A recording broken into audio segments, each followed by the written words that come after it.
Hello all and welcome to this session of our English class. मी मानसी तुमच्या सर्वांचं स्वागत करते. आज आपण आपला जो सिलेबस मधला नेक्स्ट चॅप्टर आहे ट्राय अगेन, जे की एक पोयम आहे, तिला वाचू. खूप छान पोयम आहे, तिला वाचू आणि त्याच्यानी खूप शिक्षा घ्यायसारखं आहे. तर चला वाचूया ट्राय अगेन. तर जेव्हा तुम्ही आपली पुस्तक उघडाले ट्राय अगेन या पोयम करता, तर सर्वात आधी पाहिले वॉर्मिंग अप एक्सरसाइजेस आहे त्याच्यात. तर वॉर्मिंग अप मध्ये बघूया आपण चिट चॅट म्हणजे गप्पा गोष्टी. ह्याच्यात काही क्वेश्चन्स दिलेले आहेत जे की आपल्या डे टू डे लाईफशी रिलेटेड आहेत, तर त्यांना वाचू आणि समजूया. What do you like, poems or stories? म्हणजे तुम्हाला काय आवडतं? पोएम्स आवडतात म्हणजे कविता आवडतात किंवा कहाण्या आवडतात? तर ह्याचं उत्तर तुम्ही देऊ शकता. सपोज तुम्हाला कहाण्या जास्त आवडतात तर तुम्ही लिहू शकतात की आय लाईक स्टोरीज. आणि जर पोएम्स आवडतात तर आय लाईक पोएम्स असं लिहू शकता. नेक्स्ट क्वेश्चन आहे what kind of poems do you enjoy the most?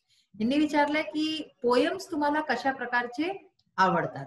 तर तुम्हाला जशाही पोएम आवडतात त्याच्यात तुम्ही लिहू शकता की I like the poems of nature, है ना, जे नेचरशी रिलेटेड आहे तर ते तुम्हाला आवडतात. किंवा I like the poems related to animals. जेही तुम्हाला आवडतं तुमच्या आवडीचं तुम्ही लिहू शकताय. Do you think poems can inspire us? काय तुम्हाला असं वाटतं की पोएम्स जे कविता आहेत त्या आपल्याला इन्स्पिरेशन देऊ शकतात? त्या आपल्याला कोणत्याही काम करायकरता इन्स्पिरेशन देऊ शकतात का, असं तुम्हाला वाटतं का? तर हो, पोएम्स खूप अशा छान छान असतात ज्याच्याने की आपल्याला खूप इन्स्पिरेशन मिळतं. आपण काही काम करायकरता त्याच्याने उद्धृत होतो. तर ह्याचा आन्सर होऊ शकतो की yes, I think poems can inspire us. Okay. Do you remember any such inspiring poem? तर ह्याच्यात विचारते की काय तुम्हाला कोणती अशी इन्स्पायरिंग पोएम लक्षात आहे? तर जर तुम्ही वाचली आहे आणि तुम्हाला लक्षात आहे तुम्ही त्याचं नाव ह्याच्यात लिहू शकता. झाशीची राणी जी हिंदीची एक कविता आहे, ती पण फार इन्स्पिरेशनल पोएम आहे. जर तुम्ही ऐकली असेल कधी खूप लढी मर्दानी वो तो झाशी वाली राणी, ती खूप इन्स्पिरेशनल पोएम आहे. त्यांच्या लाईफ वरनं आपण खूप शिक्षा घेऊ शकतो अशा प्रकारची. तुम्ही जी वाचली असेल ती तुम्ही त्याचं नाव लिहू शकता. इंग्लिश किंवा मराठी कोणचंही, जे काही तुम्हाला येत असेल. When did you learn or listen to it? तुम्ही ती पोएम केव्हा ऐकली, केव्हा लिसन म्हणजे ऐकली किंवा केव्हा तिच्या बाबतीत तुम्हाला कळलं? तर हे तुमचं स्वतःचा आन्सर आहे की भाई तुम्ही सपोज तुम्ही कोणत्या क्लासमध्ये ऐकलीये. सपोज तुम्ही ऐकली ती 4th मध्ये, तुम्ही लिहू शकता की yes I have learned it in class 4. I have listened in class 5. अशा प्रकारे तुम्ही लिहू शकता. What message do you get from it? ती जी पोएम जी तुम्ही वाचली असेल त्याच्याने तुम्हाला काय मेसेज मिळाला, कोणती शिक्षा मिळाली? तर तेही तुम्हाला लिहायचं आहे की I got the message of living a better life. या मग जेही तुम्ही ज्या संदर्भाची ती पोएम असेल त्याचं तुम्ही आन्सर आपल्या मनाने लिहू शकता. तर हे खूप छान क्वेश्चन्स होते. हे तुम्ही चिटचॅट आपल्या मित्रमैत्रिणींशी करू शकताय आणि त्यांच्याशी पण असे सगळे प्रश्न आरामाने विचारू शकता. ह्याच्यानंतर बघा, फॉर्म ग्रुप्स ऑफ 6 each. 6 जणांचे ग्रुप्स बनवा. Everyone from the group should share an experience or a situation. त्या ग्रुपमध्ये प्रत्येक जण आपलं जे आहे एक्सपिरियन्स, आपला अनुभव किंवा आपली सिच्युएशन शेअर करेल. जेव्हा where at first he she experienced failure. जेव्हा तिने सगळ्यात पहिल्यांदा त्या मित्राने किंवा मैत्रिणीने फेलियर म्हणजे की तो त्या कामामध्ये पास नसेल झाला. पास म्हणजे इथे आपण पढाईची पास आणि फेलची गोष्ट नाही करत आहे. सपोज एक सिंपलची गोष्ट असते की सायकल चालवणं. तर सायकलही चालवणं आपल्याला एकदम नाही येऊन जात ना. आपण हळूहळू करून शिकतो, 2दा 4दा पडतो, मग शिकतो. तर तेच म्हणजे हेच म्हटलं जाते. असे खूप सारी गोष्टी असतात. तर ह्याच्यात तेच म्हटलंय की ज्याच्यात एकदमचे पहिल्या ह्याच्यात त्याला एक्सपिरियन्स फेलियर झाला असेल, but after continuous efforts achieved success. पण परत परत परत परत त्या गोष्टीचा अभ्यास करून मग त्याच्यामध्ये त्यांनी सक्सेस पावलं, सफलता पावली. अशा प्रकारचे एक्सपिरियन्स तुम्ही सगळे मित्रमैत्रिणी आपले एक एक करून त्या ग्रुपचे म्हणाले. मग आहे decide which experience shared in the group is the remarkable. आता जेव्हा सगळेजण म्हणून दे तर सगळ्यांच्या विचारांनी तुम्हाला हा निर्णय घ्यायचा आहे की कोणत्या व्यक्तीचा, कोणत्या मित्राचा किंवा मैत्रिणीचा जो एक्सपिरियन्स आहे, जो अनुभव आहे तो सगळ्यात जास्त रिमार्केबल आहे, सगळ्यात जास्त चांगला आहे, म्हणजे की अनुकरणीय आहे. Fill the flow chart with the steps taken for success. त्यानंतर हा असा फ्लो चार्ट बनवायचा आहे, ह्याला फिल करायचा आहे. जसं की पहिला स्टेप काय होता ज्याच्यात तो फेल झाला, मग ह्याच्यात फेल झाला, मग दुसऱ्यांदा काय झालं, तिसऱ्यांदा, चौथ्यांदा, पाचव्यांदा, अशा प्रकारे हा फ्लो चार्ट तुम्हाला इथे लिहून फिल करायचा आहे. आता बघा, see the images, rearrange and write the proper line numbers for each from those given below. इथे बघा तुम्हाला दिसत असलेले स्पायडर. स्पायडर म्हणजे काय झाला, हे दिसतंय तुम्हाला स्पायडर? हा पहिला चित्र, दुसरा चित्र काय होतं, ह्या चढणं सुरू केलं, पडून गेला, मग हा परत चढणं सुरू केलं, हा पडून गेला, परत त्यांनी सुरू केलं आणि मग शेवटी काय झालं, तो सक्सेसफुल राहिला वरती चढाईमध्ये. ठीक आहे, स्पायडर म्हणजे तुम्ही समजता ना काय आहे, मकडी ज्याला आपण म्हणतो ना, तर ते मकडी आहे. पहा आता ह्याच्यात काय आहे, खालती काही स्टेप्स दिलेले आहेत, म्हणजे हे लाईनीनी आहे, पण इथे लाईनीनी नाही, इथे हे जे सेंटेन्सेस आहेत ते जम्बल्ड होऊन गेले आहेत. आपल्याला सही ठिकाणी सही सेंटेन्स लिहायचा आहे. तर आपण हे सेंटेन्सेस वाचूया. The spider climbed again little higher. तर हा इथे नाही येईल, म्हणजे काय ह्याच्यात की स्पायडर जो आहे तो परतसे वरती चढला, थोडासा वरती चढला. Yet it did not give up and climbed higher and higher, म्हणजे की तो त्यांनी गिव्ह अप नाही केलं, त्यांनी हार नाही मानली आणि तो परत वरती वरती चढत गेला. तर हाही फर्स्ट सेंटेन्स नाही असू शकतो. It slipped and fell down, ह्याच्यातही कुठे स्लिप नाही करत आहे म्हणून हा नाही. A spider began to climb a wall, हा इथे फर्स्ट सेंटेन्स मध्ये हा येईल. ठीक आहे, तर I spider began to climb a wall. 4 number, इथे तुम्ही काय लिहाले, नंबर 4. सेकंड सेंटेन्स मध्ये काय, तो वरती चढला, मग थोडासा खालती पडून गेला. आता इथे काय येईल, it slipped and fell down. Okay, तर नंबर 4 इथे येईल आणि इथे नंबर 3 येईल. नेक्स्ट पहा, परत हा वरती चढला. The spider climbed again a little higher. आता इथून पेक्षा हायर आहे ना, इथल्यापेक्षा उंच आहे, तर म्हणून हे इथे 1 नंबर इथे येईल. तर 4 3 1, 4 3 आणि इथे 1. मग आहे पहा 4th नंबर वरती काय येईल, इथे येईल it fail down again the second time. हा परत पडला, म्हणजे की it fail down again the second time. तर इथे येऊन जाईल हा नंबर 6. मग हे उरले 2 पहा आपले, ह्याच्यात येईल yet it did not give up and climbed higher and higher. तरी त्यांनी आपलं जो आहे भरोसा नाही सोडला आणि आपली हिंमतनी परत तो वरती चढला आणि वरती वरती चढत गेला. तर इथे येऊन जाईल नंबर 2. आणि लास्ट मध्ये पहा तुम्हाला दिसतंय की तो सगळ्यात वरती चढून गेला. तर इथे काय येईल, finally it reached the top, म्हणजे शेवटी तो सगळ्यात वरती पोहोचून गेला. तर अशा प्रकारे नंबरिंग सगळी सांगितली आहे मी, तुम्ही इथे नंबरिंग लिहा. हे सेंटेन्सेस अशाच प्रकारे इथे येतील. मॉरल काय राहील या स्टोरीचा, की त्यांनी आपलं काय केलं, त्यांनी आपली जी आहे हिंमत नाही सोडली आणि तो करत गेला, साहसनी तो आपला जो काम होता तो करत गेला. तर इथे काय, ट्राय अँड ट्राय अगेन, याचा मॉरल हे होऊ शकतो, ट्राय अँड ट्राय अगेन, हा याचा मॉरल होऊन जाईल. आता बघा, ट्राय अगेन हे तुमची पोयमचं नाव आहे, ट्राय अगेन. हिला आपण आज एकदा पहिले वाचूया पूर्ण पोयमला. TISS a lesson you should heed, try again. If at first you don't succeed, try again. Then your courage should appear, for if you will persevere, you will conquer, never fear, try again. Once or twice, though you should fail, try again. If you would at last prevail, try again. If we strive, 'tis no disgrace. Though we do not win the race, what should we do in that case? Try again. If you find your task is hard, try again. Time will bring you your reward. Try again. All that other folk can do, why with patience may not you?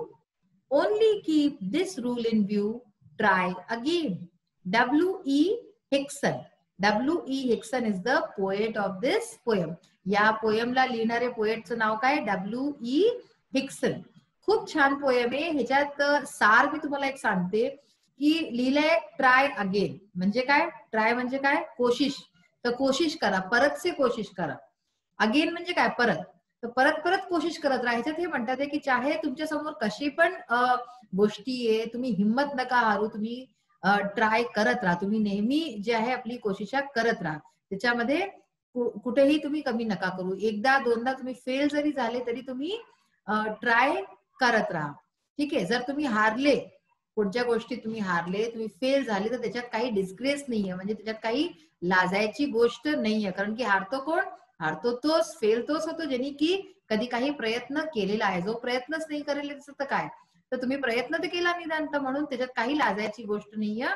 तुम्ही तरी पण try करत राहा आपले शेवटपर्यंत आणि आपला पूर्ण हार्डवर्क द्या, पूर्ण 100% द्या आणि शेवटी जो टाइम आहे, म्हणजे जी वेळ आहे ती तुम्हाला तुमचा रिवॉर्ड देईलच आहे. तुम्हाला पुरस्कार देईल तुमच्या हार्डवर्कचा, तुमच्या पेशन्सचा. सब्र असतो ना, पेशन्स म्हणजे सब्र. तर म्हणून तुम्हाला खूप मनापासून ट्राय करत राहायचं आहे. आता आपण जे आहे ह्याचे जे इंग्लिश वर्कशॉपचे थोडेसे हे आहे एनाग्राम्स आहेत, हे थोडे बघूया. नेक्स्ट आपण सेशन मध्ये याची पोयम मध्ये काय म्हटलंय वर्ड टू वर्ड आपण समजू. चला बघूया. तर जसं आपण आता बोललो होतो इंग्लिश वर्कशॉप, ह्याच्यामधला फर्स्ट जो क्वेश्चन होता, the following anagrams contain words phrases from the poem. Poem मधनं काही इथे हे शब्द घेतलेले आहे, वर्ड्स आणि phrases. Guess and write what they are. ठीक आहे. तर हे जे शब्द आहे ह्यांना आपल्याला एनाग्रामला करून, एनाग्रामचा यूज करून ह्यांना जे पोयम मध्ये यूज झालेले शब्द आहेत हे बनवायचे आहेत, जे की हे आहेत. ठीक आहे ना. एनाग्राम मी तुम्हाला आधी पण सांगितलं होतं, एक असे वर्ड किंवा असे फ्रेज असतात ज्यांना आपण जंबल करून नवीन शब्द बनवू शकतो. ठीक आहे. तर जसं पहा इथे लिहिलंय, फर्स्ट आहे रेनी टॅग. रेनी टॅगला काय होऊन जाईल? Try again.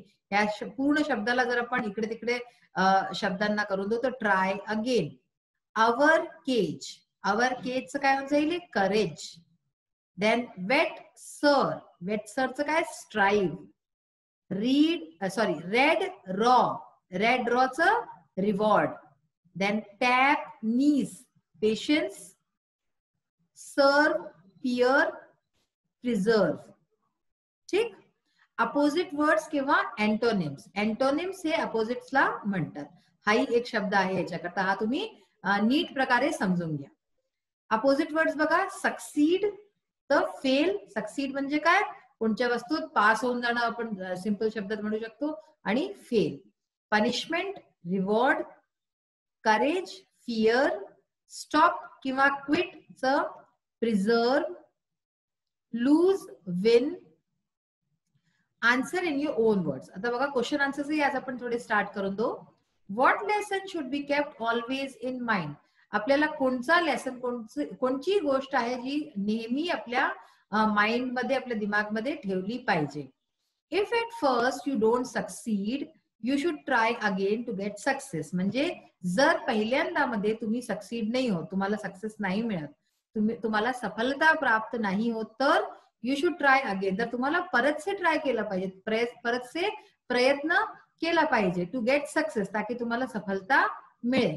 This lesson should be always kept in mind. आणि हाच पाठ आपल्याला नेहमी आपल्या डोक्यात ठेवला पाहिजे.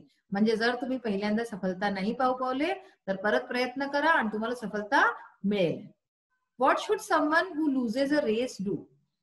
जर कोणी व्यक्ती रेस असते ना धावायवाली, तर अशा रेसला कोणी जर हारून जाय, लूज म्हणजे काय? हारणं.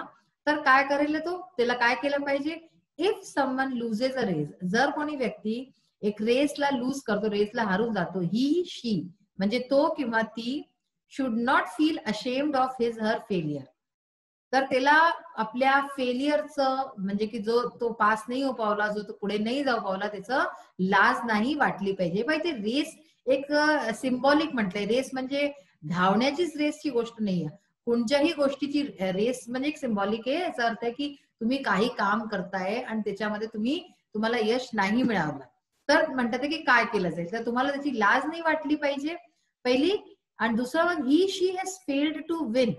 तर तो व्यक्ती, तो किंवा ती फेल टू विन म्हणजे की तो विन नाही हो पावला, त्याला काही वस्तू अचीव नाही करू पावलाय. Even though he she has tried hard. जरी त्यांनी खूप जास्त प्रयत्न केले होते त्या व्यक्तीने, तरी त्याला यश नाही मिळालंय. इन दॅट केस, अशा परिस्थितीमध्ये he she should try again. त्या व्यक्तीला, तिला किंवा त्याला परतसे प्रयत्न केला पाहिजे.